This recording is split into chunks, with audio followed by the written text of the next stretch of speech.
সাধারণত বলা হয় শান্তি চাই, মনকে কিভাবে শান্ত করা যায় ইত্যাদি। কিন্তু এক্ষেত্রে মন বলার অর্থ আমি শান্তি চাই অথবা আমি অশান্তিতে আছি।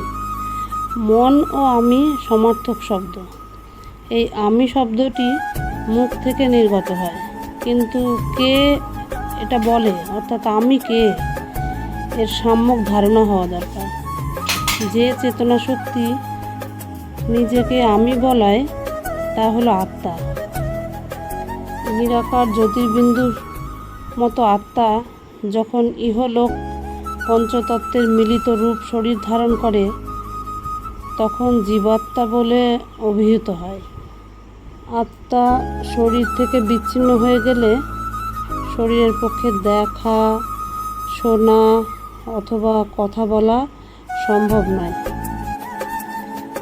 শরীর ধারণ করার পরই আত্মা জীবাত্মা রূপে সুখ দুঃখে, শান্তি অশান্তি অনুভব করতে পারে। আত্মার স্বধর্মই হলো শান্ত স্বরূপ। সেজন্য যখন আত্মা অশান্ত হয় তখন তা শান্তি লাভের চেষ্টা করে।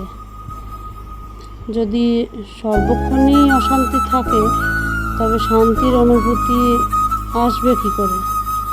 সুতরাং এই নিঃসন্দেহে বলা যেতে পারে যে সুখ ও শান্তি আছে, সেগুলির বর্ণনা সম্ভব এবং এগুলো পাওয়ার ইচ্ছা পোষণ করাও স্বাভাবিক। কারণ দুঃখ ও অশান্তির অবসানের জন্য এই দুটোর অভিলাষ। আজ পৃথিবীর সব জায়গাতেই অশান্তি। কি বিত্তশালী, কি দরিদ্র, কি ধনী, কি ভিক্ষুক, প্রত্যেকেই অশান্তি ভোগ করছে। অথচ শান্তিকে কে চায় না? শান্তি কারো কাম্য না। এই শান্তিরই খোঁজে সাধু সন্ন্যাসী দুর্গম পর্বত পাহাড় পরিভ্রমণ করেন। ভক্তগণ মন্দির তীর্থস্থান দর্শন করে বেড়ান। মানুষই এই ধারণা পোষণ করেন যে অর্থের দ্বারা শান্তি পাওয়া যায়।